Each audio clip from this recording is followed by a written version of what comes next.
সূরাতুন নিসার 175 নম্বর আয়াতটি আমি আপনাদের সামনে তেলাওয়াত করেছি।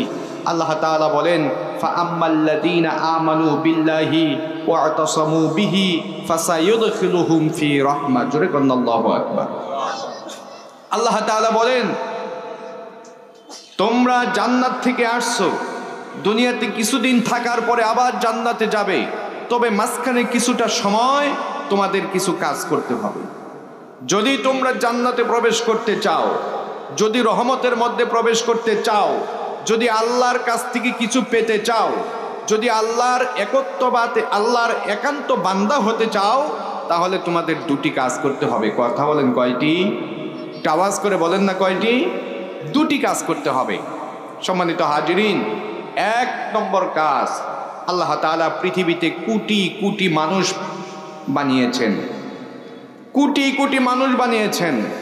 এর মধ্যে সর্বপ্রথম আল্লাহ তাআলা হযরতে আদম আলাইহিস সালামকে দুনিয়াতে প্রেরণ করলেন, হাওয়া আলাইহিস সালামকে দুনিয়াতে প্রেরণ করলেন।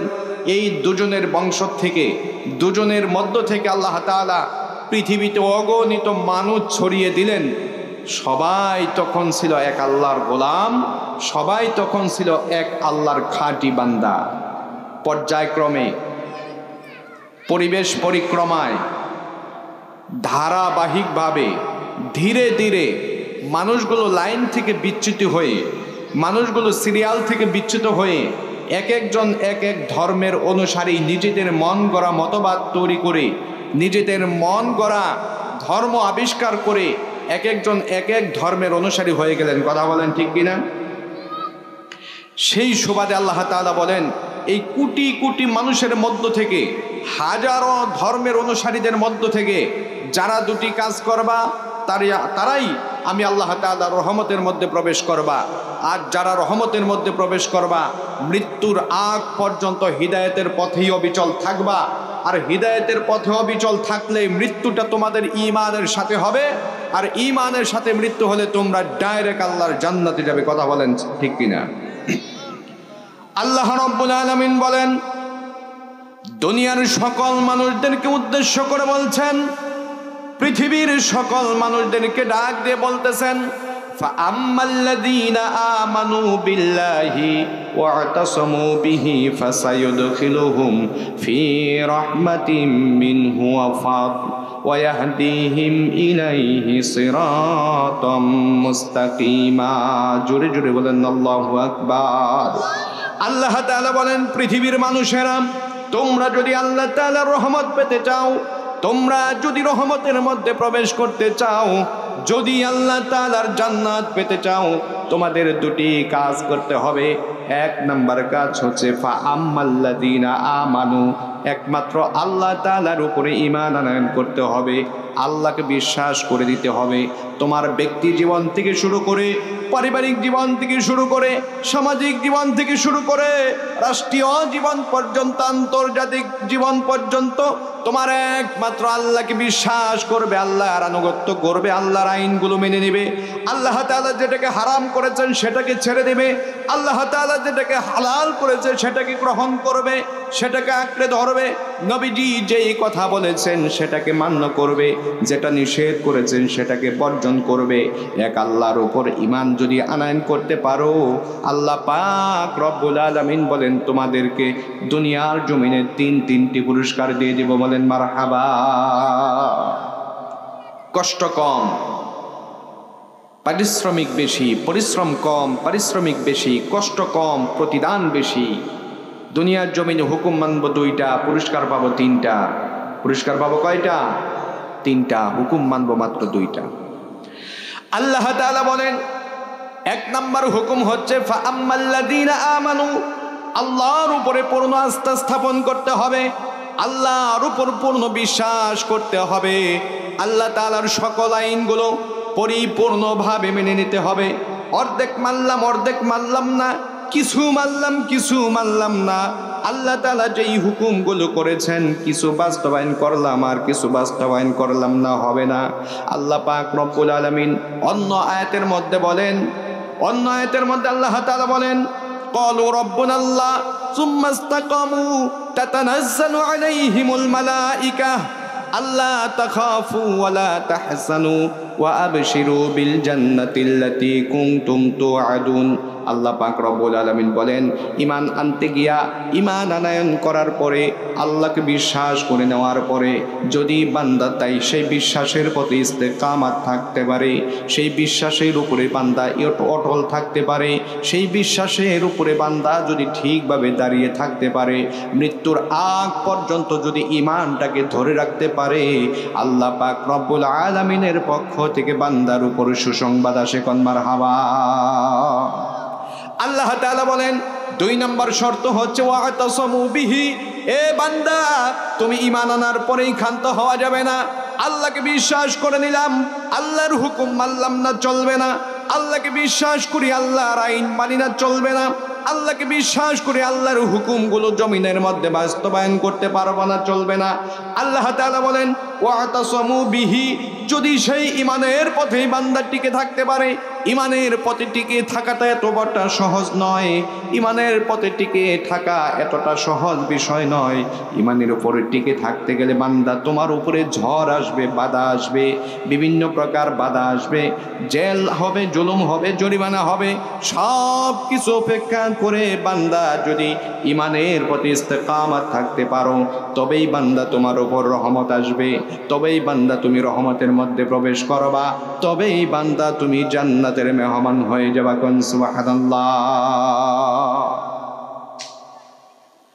সম্মানিত হাজিরিন, আল্লাহর নবীজির উপরে ওহী অবতীর্ণ হওয়ার পরে, নবীজি নবুয়ত লাভ করার পরে দ্বীনের দাওয়াতগুলো, কলেমার দাওয়াতগুলো, কোরআনের দাওয়াতগুলো মানুষের ধারে ধারে পৌঁছে দিয়েছেন। যেই সকল মানুষগুলো তৎকালীন সময়ে নবীজির ডাকে সাড়া দিয়ে, নবীজির কথাকে মূল্যায়ন করে, কোরআনের পথে যারা আশ্রয় গ্রহণ করেছে, কোরআনের ছায়া তলে যারা আশ্রয় গ্রহণ করেছে, নবীজির কথাগুলো যারা মেনে নিয়েছে, আল্লাহর দ্বীনের পথে যেই সকল মানুষগুলো দাঁড়িয়েছেন, প্রত্যেকটা মানুষগুলো দ্বীনের জন্য রক্ত ঝরিয়েছেন, দ্বীনের জন্য নিজের খুন ঝরিয়েছেন, দ্বীনের জন্য নিজের জীবন দিয়েছেন। শুধু তাই নয়, উত্তপ্ত বালুময় প্রান্তরে ওই বান্দাগুলোকে জিদ করে শোয়াইয়া বুকের উপর পাথর চাপা দিয়ে রেখেছেন, তথাপিও মুখ থেকে কলেমা দূর করতে পারে নাই।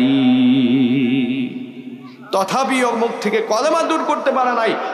1 সেকেন্ডের জন্য কলেমা বন্ধ করে নাই। ইস্তেকামাত থাকতে গেলে, কলেমার উপর অটল থাকতে গেলে এরকম নয় পক্ষান্তরে দেশান্তর হতে পক্ষান্তরে জেল হতে পারে, জুলুম হতে পারে, নিজের মাতৃভূমি ছাড়া হতে পারে, লোহার চিরুনি দিয়ে শরীর থেকে গোস্তগুলো আশ্রে ফেলা হতে পারে, তথাপিও ঈমান ছাড়া যাবে না। সম্মানিত হাজিরিন, হযরত মূসা আলাইহিস সালামের সময় আল্লাহ পাকের বান্দি, নাম ছিল তার মাশতা, ফেরাউনের স্ত্রীর দাসী মাশতা, ফেরাউনের কন্যার মাথার চুল আশ্রাইতেছেন। এমন সময় হাত থেকে চিরুনিটা মাটির মধ্যে পড়ে গেল।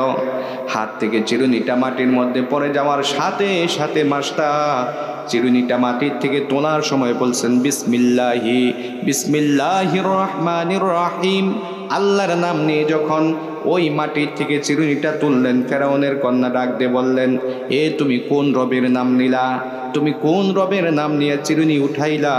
আমার বাবা না গোটা জগতের রব, আমার বাবা না গোটা জাহানের মালিক, আমার বাবা না গোটা জাহানের খোদা, তুমি আমার বাবার নাম না নিয়ে কোন রবের নাম নিয়েছো? মাস্টার চিন্তা করলেন, সব যখন ওপেন হয়ে গিয়েছে, সব যখন জেনে গিয়েছে, তাহলে আর গোপন করে লাভ কি? মরলে মরবো, বাঁচলে বাঁচবো, আজকে সব সত্য প্রকাশ করেই ছাড়বো। ডাক দিয়ে বললেন, ফেরাউনের কন্যা শোনো, আমি ওই রবের নাম নিয়েছি যেই রব আমারে বানাইছে, তোমারে বানাইছে, তোমার বাপরে বানাইছে, তোমার মায়েরে বানাইছে। গোটা পৃথিবী যেই রব সৃষ্টি করেছেন, গোটা পৃথিবীর মালিক যেই রব, ওই রবের নাম নিয়ে আমি চিরুনিটা মাটির থেকে উত্তোলন করেছি। ফেরাউনের কন্যা একটা দৌড় দিয়েছেন, ফেরাউনের রাজদরবারে গিয়া বলেন, বাবা তুমি না সবচাইতে বড় খোদা? কয় হ্যাঁ, কোনো সন্দেহ আছে? কয় অবশ্যই আছে। তুমি যদি সবচাইতে বড় খোদা হও তাহলে দাসী মাছটা কোন রবের নাম নিয়ে চিরুনি মাটির থেকে উত্তোলন করে? তুমি যদি সবচাইতে বড় খোদা হবা তাহলে ওই মাছটা আবার কোন রবের নাম নেই? ফেরাউন ডাক দিয়ে বলেন, সর্বনাশ, ডাকাতি তো ডাকাতি, তাও আমার নিজের বাড়িতে ডাকাতি। মাছটাকে ডাকা হলো, ডাক দিয়ে বললেন, তুমি কোন রবের নাম নিয়েছ? মাছটা সব কিছু উপেন করে দিয়ে ডাক দিয়ে বলতেছেন, ফেরাউন শোনো, আমি ওই রবের নাম নিয়েছি, ওই রবের নাম নিয়েছি যেই রব তোরে বানাইছে, আমারে বানাইছে। তাম পৃথিবী যেই রব সৃষ্টি করেছেন, তাম পৃথিবীর মালিক যেই রব্বুল আলামিন, সেই রবের নাম নিয়েছি, ওই রবের নাম নিয়ে চিরুনি উত্তোলন করেছি। আমি ওই রবের উপর ঈমান আনয়ন করেছি, ওই রবের উপর বিশ্বাস স্থাপন করেছি। ফেরাউন ডাক দিয়ে বললেন, মাস্টারে, পরিণাম কি হবে তুমি কি জানো? কয় হ্যাঁ, খুব ভালো করে জানা আছে। প্রয়োজন করে জীবন দিতে রাজি আছি, প্রয়োজন করে দুনিয়ার মায়া ত্যাগ করতে রাজি আছি, কিন্তু ওই রবের ঈমান থেকে, ওই রবের বিশ্বাস থেকে এক চুল পরিমাণ দূরে যেতে রাজি নাই। কোন মারহাবা। ফেরাউন ডাক দিয়ে বললেন, তাহলে ঠিক আছে, তাই করা হবে। সৈন্যদেরকে ডাকা হলো, আগুন জ্বালানো হলো, কড়ার মধ্যে তৈল গরম করা হলো। মাস্টার কোলের মধ্যে ছোট্ট শিশু বাচ্চা ছিলেন, ছোট্ট একটা ফুটফুটে বাচ্চা সন্তান। টান মেরে ছোট্ট বাচ্চা সন্তানটাকে তেলের মধ্যে ছেড়ে দেওয়া হলো। হাড্ডি মাংসগুলো মুহূর্তের মধ্যে আলাদা হয়ে যায়। ডাক দিয়ে বলতেছেন, রে মাস্টার, এখনো সময় আছে, ঈমান ছেড়ে দাও, এখনো সময় আছে, আমাকে রব হিসেবে মেনে নাও। মাস্টার ছোট্ট বাচ্চাটা যেন গায়বী আওয়াজের মাধ্যমে মাকে ডাক দিয়ে বলতেছেন, ইয়া উম্মি লা তাখাফি ওয়ালা তাহজানি ওয়ালা তাহজানি সানাজমাউ ফি জান্নাতি ইনশাআল্লাহ। জোরে জোরে বলেন আল্লাহু আকবার। ফেরাউনের কন্যা, ফেরাউনের ওই দাসীর কন্যা, মাস্টার কন্যা রাখতে বলতেছেন, এ আমার মা, চিন্তা করিস না, ভয় পাস না, ঘাবড়িয়ে যাস না, এই ফেরাউনের অত্যাচারে ঈমান হারা হইস না, এই ফেরাউনের অত্যাচারের কারণে ঈমানটাকে ছেড়ে দিস না। দুনিয়ার ক্ষণিক জীবনের মায়া ত্যাগ করতে পারি, দুনিয়ার থেকে চলে যেতে পারি, দুনিয়ার থেকে বিদায় নিতে পারি, তবে আমি লক্ষ্য করে দেখতে পারতেছি তোর সাথে আর আমার সাথে জান্নাতের সিঁড়িতে অচিরেই দেখা হয়ে যাবে। কোন সুবহানাল্লাহ। অচিরেই দেখা হবে, ভয় পাইস না, চিন্তা করিস না। ফেরাউন ডাক দিয়ে বললেন, মাস্টার, এখনো ঈমানটা ছেড়ে দাও, আমাকে খোদা বলে স্বীকার করে নাও। তোমার এক কন্যা, তোমার এক সন্তান আগুনের মধ্যে গিয়েছেন, আরেক সন্তানও কিন্তু এখন আগুনের মধ্যে যাবে। কই কোনো সমস্যা নাই, এক সন্তান কেন, 1000 সন্তানও যদি আমার আগুনের মধ্যে জ্বলে যায়, আমি নিজে উপরে ভস্ম হয়ে যেতে রাজি আছি, ঈমান ছাড়তে রাজি নাই। ফেরাউন কি করলেন, তার দ্বিতীয় কন্যাটাকেও যখন আগুনের মধ্যে ছেড়ে দেওয়া হলো, তোলের মধ্যে ছেড়ে দেওয়া হলো, সাথে সাথে হাড্ডি মাংসগুলো আলাদা হয়ে যায়। ওই ফেরাউনের বড় কন্যাটাও ডাক দিয়ে বলতেছেন, ইয়া উম্মি লা তাখাফি ওয়ালা তাহজানি সানাজমাউ ফি জান্নাতি ইনশাআল্লাহ। ভয় পাস না, চিন্তা করিস না, ঈমান হারা হোস না, কিছুক্ষণের মধ্যে তোর সাথে আর আমার সাথে জান্নাতের সিঁড়িতে দেখা হয়ে যাবে। কোন মারহাবা। ফেরাউনের এই কাণ্ডকীর্তি দেখে মাস্টার চোখ থেকে ফোঁটা ফোঁটা পানি যখন ঝরে যায়, ফেরাউন ডাক দিয়ে বলতেছেন, এই তো সময় এখনই। তোমার মনে হয় নিজের জীবনের জন্য মায়া লাগতেছে, 2টি সন্তান চলে গেল, নিজের জীবনটাও এখন যাবে, যার কারণে তোমার মায়া লাগে। মাস্টার ডাক দিয়ে বললেন, ফেরাউন, নিজের জীবনের মায়া করি না। আল্লাহ যদি আমাকে 1000 বার জীবিত করে আর 1000 বার আগুনের মধ্যে জ্বলতে রাজি আছি, কোনো সমস্যা নাই। তবে আমার একটা কথা মনে পড়ার কারণে আমার চোখ থেকে পানি আসছে। এ ফেরাউন শোন, আমি তো দুনিয়ার থেকে চলেই যাব, আমার 2টি সন্তানকে বিদায় করেছিস, এইবার আমাকেও বিদায় করবি, কোনো সমস্যা নাই। আমার জীবনের একটা শেষ ইচ্ছা হলো, কড়ার মধ্যে যে হাড্ডিগুলো একত্রিত হয়েছে, আমার হাড্ডিও যখন একত্রিত হয়ে যাবে, গলে যাবে, এই সমস্ত হাড়গোড়গুলো আমাদের 3 মা তিন মা বেটির হাড়গুলো একটা পুটলা করে একটা জায়গার মধ্যে কবরস্থ করবি, একটা জায়গার মধ্যে পুঁতে দিবি। ফেরাউন ডাক দিয়ে বললেন, তোমাদের ইচ্ছা পূরণ করা হবে। এইবার যখন মাছটাকেও আগুনের মধ্যে ছেড়ে দেওয়া হলো, সাথে সাথে হাড্ডি মাংসগুলো আলাদা হয়ে যায়, আর ওই তিনজনের হাড্ডিগুলো একটা পোটলা করে একটা জায়গার মধ্যে পুঁতে দেওয়া হয়। আল্লাহর বান্দি ইমানের উপর ইস্তেকামত থাকার কারণে, আল্লাহর বান্দি ইমানের উপরে টিকে থাকার কারণে আল্লাহ তাআলা এমন মর্তবা দান করেছেন।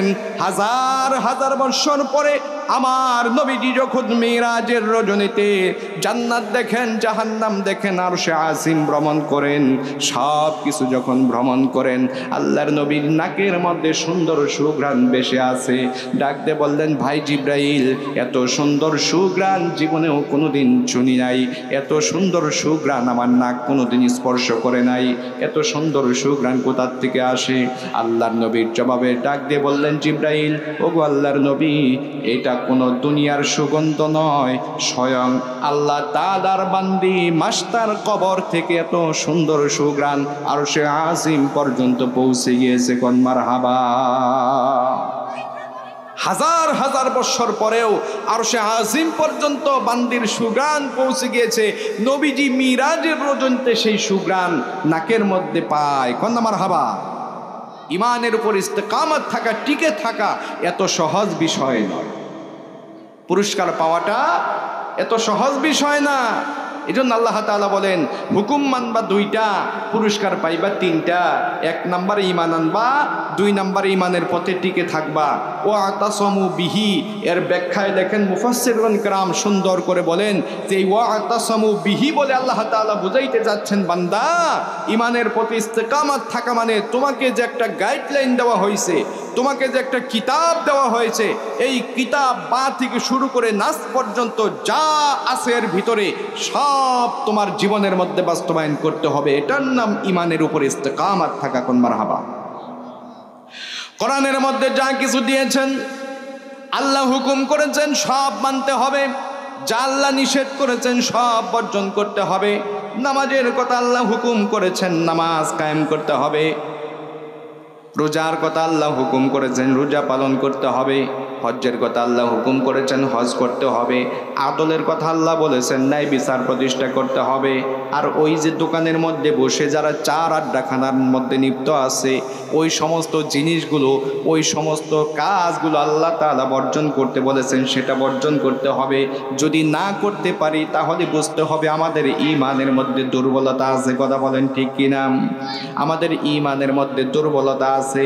যদি ঈমানের মধ্যে দুর্বলতা থাকে, যদি ঈমানের মধ্যে ভেজাল থাকে, যদি ঈমানের মধ্যে কোনো কলুষিত থাকে, যদি ঈমানের মধ্যে কোনো প্রকার শিরকের গন্ধ থাকে, আল্লাহ পাক রব্বুল আলামিন তামাম জীবনের ইবাদত বন্দেগীগুলো কোনো কাজে দিবে না, কোনো কাজে দিবে না, সব দুনির সাথে হয়ে যাবে। কন্যা আউযুবিল্লাহ, সব দুনির সাথে হয়ে যাবে, কোনো কাজে আসবে না। আপনি যত ইবাদত বন্দেগী করুন।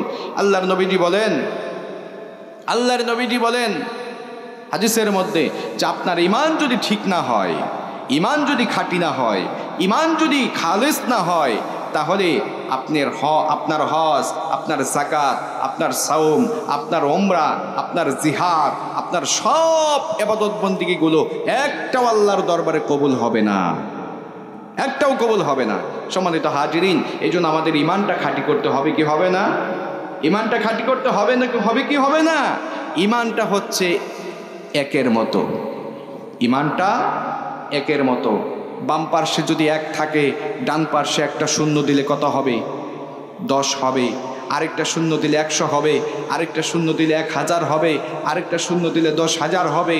শূন্য যত বাড়াবেন সংখ্যা তত বাড়বে, অঙ্ক তত বাড়বে। কথা বলেন ঠিক কিনা? আর বাম পাশ থেকে যদি 1 কেটে দেন, আপনি 1000টা শূন্য যদি ডান পার্শ্বে লাগান, কোনো অঙ্ক হবে? কোনো সংখ্যা হবে? কোনো লাভ হবে? কোনো লাভ হবে না। সম্মানিত হাজিরিন, এজন্য এই যে নুরানি বাচ্চাগুলোকে একটা হাদিস পড়ানো হয়, আখলিস দীনাকা ইয়াকফিকাল আমালুল কালিল, তোমার ঈমান খাঁটি করো, অল্প আমলেই তোমার নাজাতের জন্য যথেষ্ট হইবে। সম্মানিত হাজিরিন, আপনার ঈমান যদি ঠিক থাকে, একটা আমল করবেন, একটা আমলে কিয়ামতের ময়দানে নাজাতের উসিলা হয়ে যাবে। কথা বলেন ঠিক কিনা? আল্লাহ তাআলা বলেন এক নম্বরের শর্ত হচ্ছে ফাআম্মাল্লাযীনা আমানু বিল্লাহ, আল্লাহর উপর ঈমান আনয়ন করা। 2 নম্বর শর্ত হচ্ছে ওয়াতাসমু বিহি, ওই ঈমানের পথে ইস্তেকামাত থাকা। এই দুটি কাজ যদি বান্দা তুমি করতে পারো, তোমাকে 3টা পুরস্কার দেওয়া হবে। তার 1 নম্বর পুরস্কার হচ্ছে ফাসায়ুদখিলুহুম ফি রাহমাতিম মিনহু ওয়া ফাদল। জোরে জোরে বলেন আল্লাহু আকবার।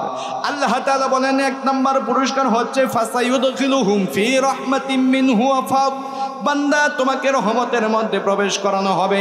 রহমত বলতে আল্লাহ তাআলা কি বুঝাইতে চাইছেন মুফাসসিরগণ কেরাম সুন্দরভাবে ব্যাখ্যা করেন। আল্লাহ তাআলা এখানে রহমতের মধ্যে প্রবেশ করাবে মানে হচ্ছে বান্দা দুনিয়ার জিন্দেগিতে ঈমানের প্রতি ইস্তেকামাত থেকে আল্লাহর কাছে যাহা চাইবে আল্লাহর সাথে সাথে বান্দাকে দান করে দিবে। কোন মারহাবা। চাইতে দেরি হবে, আল্লাহ দিতে দেরি। বান্দা চাইতে দেরি করবে, পাইতে দেরি করবে না। কোন মারহাবা।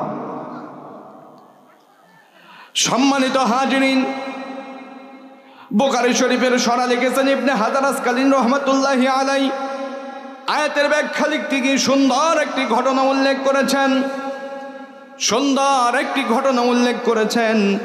যেই কিতাবটা আল্লাহর নবীজির বিশুদ্ধ হাদিসগুলো যেই কিতাবের মধ্যে একত্রিত করা হয়েছে, সংকলন করা হয়েছে, আল্লাহ তাআলার কালামুল্লাহ কিতাবের পরেই যেই কিতাবকে আমরা সম্মান করে থাকি, যেই কিতাবকে মর্যাদা দিয়ে থাকি, যেই কিতাবকে সম্মান করে থাকি, তার নাম হচ্ছে বুখারী শরীফ। এই বুখারী শরীফের হাদিসগুলো যিনি সংকলন করেছেন তার আসল নাম হচ্ছে মুহাম্মদ ইবনে ইসমাঈল। মুহাম্মদ ইবনে ইসমাঈল। আর বুখরা নগরীতে বাড়ি ছিল বিদায় উনি এই নবীজির হাদিসগুলো, বিশুদ্ধ হাদিসগুলো একটা কিতাবের মধ্যে সীমাবদ্ধ করেছেন বলে, বিশুদ্ধ হাদিসগুলো সংকলন করেছেন বলে ওনার নাম দিয়েছে বুখারী, ইমাম বুখারী। কিন্তু ওনার প্রকৃত নাম হচ্ছে ইমাম মুহাম্মদ, পিতার নাম হচ্ছেন ইসমাঈল। সুন্দর করে বলেন ওনারা 2টি ভাই, 8 বছর কিংবা 10 বছর বয়স, 2টি সন্তানই নাবালক। পিতা বড় ধার্মিক মানুষ ছিলেন, পরহেজগার মানুষ ছিলেন, আল্লাহওয়ালা মানুষ ছিলেন, বড় মুত্তাকিন মানুষ ছিলেন। কিছুদিন পূর্বে পিতা ইন্তেকাল করেছেন। রমজান মাসের রাত্রিতে মুহাম্মদের মা, ইমাম মুহাম্মদের মা গভীর রজনীতে তাহাজ্জুদের নামাজ পড়ে কোরআনটা খুলে খুলে তেলাওয়াত করতেছেন। কন্যা মারহাবা। তাহাজ্জুদের নামাজ পড়ে কোরআন খুলে তেলাওয়াত করতেছেন। আমাদের মা বোনেরা তো মাশাআল্লাহ তাহাজ্জুদের নামাজ আদায় করে, কথা কন করে। জি বাংলার কটকরি দেখা রাত্রি 12টার সময় ঘুমাইলে সকাল 7টার আগে ঘুমই ছাড়ে না। আবার ওই তাহাজ্জুদ কখন, কোরআন তেলাওয়াত কখন, কথা বলেন ঠিক কিনা? এজন্য ওনাদের প্রোডাকশনও মার্শাল্লাহ দুনিয়ার জমিনে ওরকমই হচ্ছে, কথা বলেন ঠিক কিনা? আল্লাহর বান্দী গভীর রজনীতে তাহাজ্জুদের নামাজ আদায় করে আল্লাহর কালাম কোরআনটা তেলাওয়াত করতেছেন, খুলে খুলে তেলাওয়াত করতেছেন। সূরা বাকারা, সূরা নিসা, সূরা আলে ইমরান, সূরা নিসা এইভাবে তেলাওয়াত করতে করতে করতে করতে বান্দা যখন সূরাতুন নিসার 175 নম্বর আয়াত, যে আয়াতটি আপনাদের সামনে তেলাওয়াত করেছি, এই আয়াতের মধ্যে যখন তিনি আসলেন হঠাৎ করে থমকে গেলেন, কোরআনটা বন্ধ করলেন, আবার খুললেন, আবার বন্ধ করলেন, আবার খুললেন, আবার বন্ধ করলেন। এইভাবে তিনি 3বার তেলাওয়াত করলেন, 3বার খুললেন, বন্ধ করলেন। 3বার তেলাওয়াত করার পরে কোরআনটা আস্তে করে বন্ধ করে পাশে রেখে দিলেন। বাতিটা জ্বালানো ছিল, বাতিটা নিবাইয়া দিলেন। বাতিটা নিবাইয়া দিয়া আল্লাহর বান্দি সেজদার মধ্যে পড়ে গিয়েছে। কোন মারহাবা। বাতিটা নিবাইয়া দিয়ে আল্লাহর বান্দি সেজদার মধ্যে পড়ে আল্লাহরে ডাক দিয়েছেন, রব্বুল আলামিন তুমি আমাদের জন্য কোরআন দিয়েছো, কোরআনের মধ্যে ওয়াদা করেছো, কোরআনের মধ্যে প্রতিশ্রুতি দিয়েছো। এতদিন পর্যন্ত কতটা বার কোরআন খতম করেছি, শতবার এই আয়াতটা তেলাওয়াত করেছি, সূরাটা তেলাওয়াত করেছি, কোনোদিন বুঝতে পারি নাই তুমি কোরআনের মধ্যে কি বলেছো, এই আয়াতের মধ্যে কি বলেছো। আজকে আমি বুঝতে পেরেছি। যদিও তিনি ইরাকের আরবি ভাষাভাষী মানুষ ছিলেন, যার কারণে অর্থটা বুঝতে পেরেছেন। আজকে আমি বুঝতে পারছি তুমি এই জায়গার মধ্যে বান্দার সাথে কি ওয়াদা করেছো, বান্দার সাথে কি প্রতিশ্রুতি দিয়েছো, বান্দার সাথে প্রতিশ্রুতি দিয়েছো বান্দা যদি দুটি হুকুম মানে, দুটি হুকুম মেনে, দুটি শর্ত মেনে যদি বান্দা ইমানের প্রতি ইস্তেকামাত থাকতে পারে, তাহলে বান্দা যাহা চাইবে তুমি সাথে সাথেই তাই দিয়ে দিবা। ফা সা ইউদখিলুহুম, এখানে ফা আসার কারণে গ্রামাটিক্যাল নিয়মে অর্থটা অন্যরকম হয়ে গেছে। অতি তাড়াতাড়ি আল্লাহ তাআলা দিবেন, এক্ষুনি দিবেন, অনতি বিলম্বে দিবেন। কন্যামার হাবা। আপনার কাছে যদি কেউ টাকা পায়, আপনি যদি টাকা চান, লোকটা যদি বলে টাকা দিয়ে দিব, তাহলে বোঝা যাচ্ছে আগেও দিতে পারে, পরেও দিতে পারে, 1 মাস পরেও দিতে পারে, 1 বছর পরেও দিতে পারে। কথা কোন ঠিক কিনা? আর যদি বলে অতি তাড়াতাড়ি দিয়ে দিব, অনতি বিলম্বেই দিয়ে দিব, এক্ষুনি দিয়ে দিব, তাহলে বোঝা যাচ্ছে যে বান্দা খুব তাড়াতাড়ি টাকাটা পরিশোধ করবে। কথা কোন ঠিক কিনা? আল্লাহ তাআলা কোরআনের বিভিন্ন জায়গায় বলেছেন কাল্লা সাউফা তা'লামুন সুম্মা কাল্লা সাউফা তা'লামুন। আল্লাহ তাআলা বিভিন্ন জায়গায় এই সা শব্দটি ব্যবহার করেছেন, কিন্তু এইখানে আল্লাহ তাআলা ফা শব্দটা এনে পরে বলেছেন ফা সা ইউদখিলুহুম, বান্দাকে সাথে সাথে রহমতের মধ্যে প্রবেশ করানো হবে। তার মানে হচ্ছে এক্ষুনি দেওয়া হবে, অনতি বিলম্বেই দেওয়া হবে। বান্দা চাইতে দেরি করবে, আল্লাহ দিতে দেরি করবে না। কোন মারহাবা। আল্লাহর বান্দা ইমাম বুখারীর ইমাম কোরআনটা তেলাওয়াত করার পরে ডাক দিয়ে বলতেছেন রব্বুল আলামিন, তুমি কোরআনের মধ্যে বান্দার সাথে যে ওয়াদা করেছো, আজকে আমি বুঝতে পারছি তুমি কি ওয়াদা করেছো। বান্দাকে তুমি দিতে চেয়েছো, তুমি দিবা, এক্ষুনি দিবা, অনতি বিলম্বে দিবা, এই মুহূর্তে দিবা, তুমি দিতে বাধ্য। তার কারণ হলো আমি নেককার মুত্তাকিন পরহেজগার মহিলা, আমার স্বামী কিছুদিন পূর্বে ইন্তেকাল করেছেন। আমার ঘরে ছোট্ট ছোট্ট 2টি নাবালক বাচ্চা, মুহাম্মদ এবং আহাম্মদ, 2টি সন্তান। ওই নাবালক 1 টাকা নাগরি পয়সা আমার সংসারের জন্য অবশিষ্ট রেখে যান নাই। যেই টাকা দিয়ে, যেই পয়সা দিয়ে আমার সংসার পরিচালনা করব, আমার স্বামী ইন্তেকাল করার পরে বড় অভাবে, বড় কষ্টে আমি দিনপাত করি। একবার খাই, 2 বার না খেয়ে থাকি, একদিন খাই, 2 দিন না খেয়ে থাকি। আমার সন্তানদের মুখে ঠিক মতো খাবার তুলে দিতে পারি না, আমার সন্তানদের চাহিদা ঠিক মতো পরিপূর্ণ করতে পারি না। ওগো রব্বুল আলামিন, আমার স্বামী ইন্তেকাল করার পরে আরবের এই ইরাকের বিভিন্ন ধনাঢ্য পরিবার থেকে আমার বিবাহের প্রস্তাব এসেছে। তারা ডেকে ডেকে বলেছেন তোমাকে বিবাহ করতে চাই, বিনিময়ে ধন সম্পদের মালিক বানিয়ে দেব। তোমাকে বিবাহ করতে চাই, বিনিময়ে তোমার সন্তানদেরকে লেখাপড়া করাবো। তোমাকে বিবাহ করতে চাই, বিনিময়ে অট্টালিকা তোমার নামে লিখে দেব। আমি বিনয়ের সাথে সকল বিবাহের প্রস্তাবকে প্রত্যাখ্যান করে দিয়েছি। তার কারণ আমি ভালো করেই জানি বেঈমানের সাথে ঘর করলে ঈমান নিয়ে থাকা যায় না। কথা বলেন ঠিক কিনা? বেঈমানের সাথে ঘর করলে ঈমান নিয়ে থাকা যায় না, সম্ভব নয়। ঈমান নিয়ে থাকতে গেলে, টিকতে গেলে বড় কঠোর পরিশ্রম করে, বড় ঝড় ঝাপটা সামনে থাকতে হবে। কথা বলেন ঠিক কিনা? আল্লাহর বান্দি ডাক দিয়ে বলেন রব্বুল আলামিন, বিনয়ের সাথে তাদের প্রস্তাবগুলোকে প্রত্যাখ্যান করে নিয়েছি, ঈমানের উপরে অটল থেকেছি। সামান্য দুনিয়ার লোভ লালসার মধ্যে পড়ে আমার ঈমানটাকে বিক্রি করে দেই নাই, আমার ঈমানটাকে কলুষিত করি নাই, আমার ঈমানটাকে শিরক যুক্ত করি নাই, আমার ঈমানটাকে দুর্বল করি নাই। তোমার ঈমানের প্রতি ইস্তেকামাত থেকেছি। তুমি এইবার আমাকে দিবা, কি দিবা? আমার সন্তান মুহাম্মদ ছোট সময় ভালো ছিল, তার 2টি চক্ষু ভালো ছিল, সবাই তারে আদর করত, ভালোবাসত, কোলে নিত, চুমু খাইত, সবাই তারে খুব মহব্বত করত। কিন্তু কোনো এক অসুখের কারণে, অজানা রোগের কারণে তার 2টি চক্ষু নষ্ট হয়ে গিয়েছে, সে অন্ধ হয়ে গেছে। এখন আর কেউ তারে আদর করে না, কেউ তারে ভালোবাসে না, কেউ তারে চুমু খায় না। সে যখন রাস্তার বাহিরে যায়, বাড়ির বাহিরে যায়, আমি মা বড় অস্থির হয়ে চেয়ে থাকি, না জানি খাদের মধ্যে পড়ে, না জানি গাড়ির তলে পড়ে, না জানি কোন অ্যাক্সিডেন্টের মধ্যে হয়ে যায়, বড় দুঃখ পায়, যার কারণে আমি মা বড় অস্থির হয়ে চেয়ে থাকি। এই মুহূর্তে তোমার কাছে আমি চাইলাম মালিক, তুমি আমার সন্তানের 2টি চক্ষু এই মুহূর্তে ভালো করে দিবা, যদি না দাও তোমাকে আমি ছাড়ব না। বড় মারাত্মক কথা বলেছেন, এক্ষুনি দিবা, অনতিবিলম্বে দিবা, যদি না দাও তোমাকে আমি ছাড়ব না। ইমানদারের ইমানের কত বড় দাবি! এটা কিন্তু ইমানদারের সাথে আর আল্লাহর সাথে ইমানের সম্পর্ক। কথা বলেন ঠিক কিনা? আল্লাহর সাথে বান্দার সাথে ইমানের সম্পর্ক। ইমানের দাবি দিয়া কতটুকু ইমানের মালিক হলে ওই বান্দা আল্লাহকে বলতে পারে, আল্লাহ তুমি যদি না দাও তোমাকে আমি ছাড়ব না।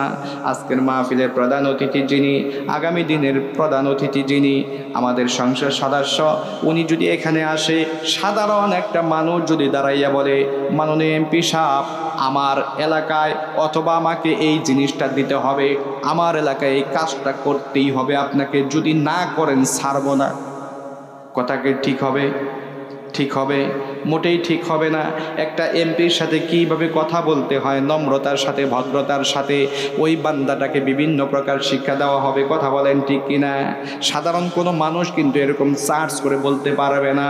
আর যদি এমপি সাহেবের খুব কাছের একজন মানুষ থাকে, সে ডাক দিয়ে বলবেন, এমপি সাহেব আমার এলাকায় এই জিনিসটা দিতে হবে, এই কাজটা আপনাকে করতেই হবে, অবশ্যই করতে হবে। তাগিদ দিয়ে বলতে পারবে কি পারবে না? অবশ্যই তাগিদ দিয়ে বলতে পারবে। আল্লাহর সাথে বান্দার সাথে ইমানের সম্পর্কের কারণে বান্দা আল্লাহর এতটা নিকটবর্তী হয়ে যায়। ইমানের উপর ইস্তেকামত থাকার কারণে বান্দা এতটা নিকটবর্তী হয়ে যায়, বান্দা আল্লাহকে বলতে পারে, আল্লাহ তুমি যদি না দাও তোমাকে আমি ছাড়ব না। তুমি দিতে বাধ্য, এক্ষুনি দিতে বাধ্য, কারণ তুমি ওয়াদা করেছো।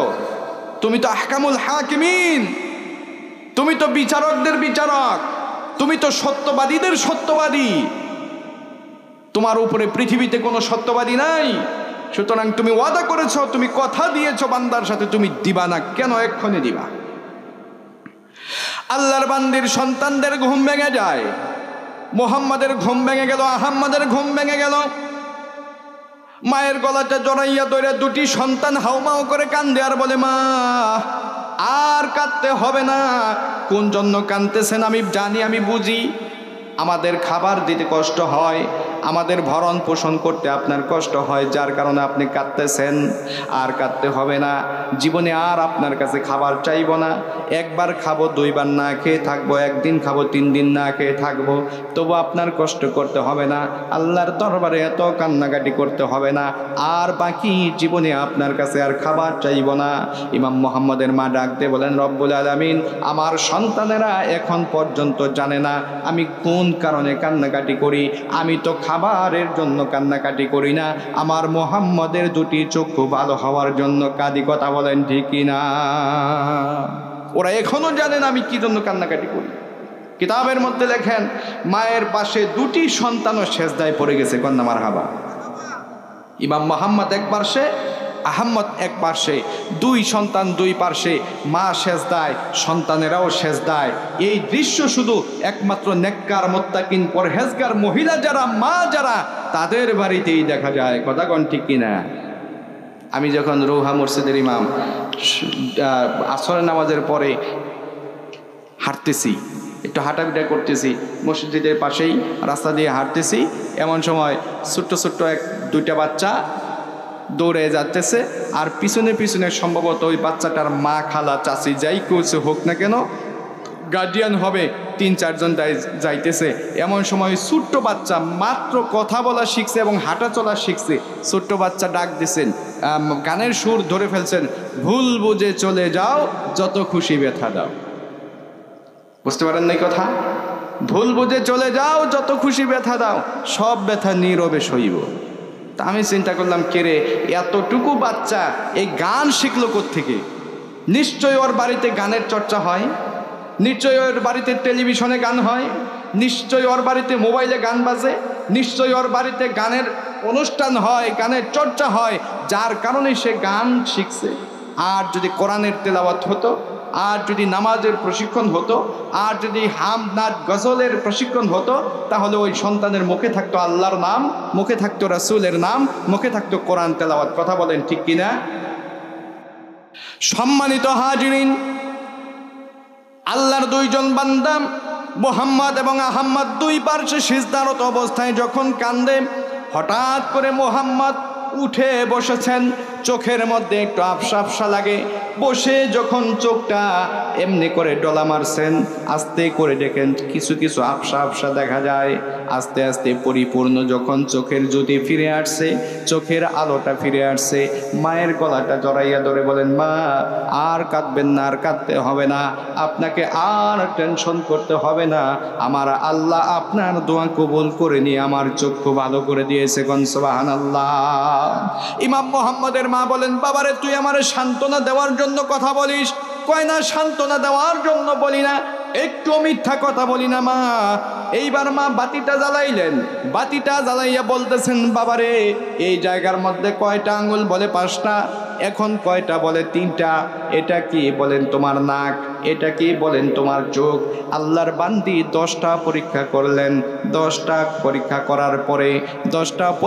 করার পরে আল্লাহর বান্দাকে বুকের মধ্যে জড়াইয়া আল্লাহর শুকরিয়া আদায় করে ডাকতে বলতেছেন, রব্বুল আলামিন তুমি বড় সত্যবাদী, তোমার কোরআন সত্য, তুমি যা ওয়াদা করেছো কোরআনের মধ্যে সব সত্য ওয়াদা, একটু বিন্দু পরিমাণ মিথ্যার অবকাশ নাই। আজকে তুমি যা ওয়াদা করেছো বান্দার সাথে আমি তাই পেয়ে গেলাম। কোন সুবহানাল্লাহ। ফাসায়ুদখিলুহুম ফি রাহমা, রহমতের মধ্যে আল্লাহ প্রবেশ করাবেন, মানে বান্দা যাহা চাইবে আল্লাহ তাই দিবে। বান্দি আল্লাহর উপর ইস্তেকামত থাকার কারণে, ঈমানের উপরে টিকে থাকার কারণে চাওয়া মাত্র বান্দার চক্ষু ভালো করে দিয়েছেন। কন্যা মারহাবা। আমরা আজকে আল্লাহর কাছে কান্নাকাটি করে কত কিছু চাই, কিচ্ছু পাই না, তাহলে বোঝা যাচ্ছে যে আমাদের ঈমানটা ঠিক নাই, আমাদের ঈমানের মধ্যে ঝামেলা আছে, ভেজাল আছে, আমাদের ঈমানের মধ্যে দুর্বলতা আছে। কথা বলেন ঠিক কিনা? আল্লাহর বান্দি ডাকতে বললেন, রব্বুল আলামিন 1 নাম্বার পুরস্কার পাইলাম, তুমি এইবার 2 নাম্বার পুরস্কার দিবা। তুমি তো 3টা পুরস্কারের ওয়াদা করেছো। 1 নম্বরে রহমতের মধ্যে প্রবেশ করাবা, 2 নম্বরে অতিরিক্ত কিছু বোনাস দিবা। আমরা বাঙালিরা বোনাস পাইতে খুব ভালোবাসি। কথা বলেন ঠিক কিনা? বোনাস পাইতে বড় ভালোবাসি। 40 টাকা রিচার্জ করলে মিনিট ফ্রি, আবার কিছু এমবিও ফ্রি হয়। 200 টাকা রিচার্জ করলে মিনিট ফ্রি, আবার কিছু এমবিও ফ্রি হয়। মিনিটের সাথে যদি ফাও কিছু এমবি পাওয়া যায় আমরা বড়ই খুশি হয়ে যাই। আল্লাহ তাআলা বান্দার স্বভাব ভালো করেই জানেন, বান্দা কিছু বোনাস পাইতে ভালোবাসে। বোনাস পাইলে বান্দা অনেকটা খুশি হয়ে যায়। ঈদের মৌসুমে সরকার কর্মচারীদেরকে বেতন দেয়, পাশাপাশি ঈদ বোনাস দেওয়ার কারণে বান্দা অনেকটা খুশি হয়ে যায়। কথা বলেন ঠিক কিনা? আল্লাহর বান্দি ডাকতে বললেন, রব্বুল আলামিন ফাসায়ুদখিলুহুম ফি রাহমাতিম মিনহু ওয়া ফাদল, তুমি অতিরিক্ত কি দিবা? তুমি অতিরিক্ত বোনাস কি দিবা? দাও। আল্লাহ পাক রব্বুল আলামিন ওই আল্লাহর বান্দা মুহাম্মদকে এমনটা কবুল করে নিয়েছিলেন, এত মেধা শক্তি, এত স্মৃতি শক্তি দান করেছিলেন, 1 দিন 2 দিন মাত্র 30 দিনে 30 পারা কোরআনের হাফেজ হয়ে গেছে। কোন মারহাবা। মাত্র 30 দিনে 30 পারা কোরআনের হাফেজ হয়ে গেছে, জগৎ বিখ্যাত আলেম হয়ে গেছে। যে এতটা আলেম, এতটা এলেম অর্জন করেছেন যে বুখারী শরীফের মতো একটা বড় কিতাব, এত বড় দামি কিতাব তিনি সংকলন করেছেন। নবীজির হাদিসগুলো, বিশুদ্ধ হাদিসগুলো বাইসা একত্রিত করে জমায়েত করে তিনি কিতাবের মধ্যে লিপিবদ্ধ করে দিয়েছেন। কোন মারহাবা। আল্লাহ তাআলা বলেন, ফাসায়ুদখিলুহুম ফি রাহমাতিম মিনহু ওয়া ফাদল ওয়াহদিহিম ইলাইহি সিরাতাম মুস্তাকিমা। 3 নম্বর পুরস্কার হলো বান্দাকে আল্লাহ তাআলা সিরাতাম মুস্তাকিমের পথে অবিচল রাখবেন, ঈমানের পথে, হিদায়াতের পথে বান্দাকে টিকে রাখবেন, হিদায়াতের পথে বান্দা অটল থাকবেন। এই বান্দা মৃত্যুর আগ পর্যন্ত তার হিদায়াতের জিম্মাদারি আল্লাহর হাতে চলে যায়। বান্দা কোনোদিন হিদায়াত থেকে বিচ্যুত হবে না। বান্দা যদি হিদায়াতের পথ থেকে বিচ্যুত না হয়, কলেমা পড়ে ঈমান নিয়ে বান্দা কবরে রওনা দিবে। কথা বলেন ঠিক কিনা?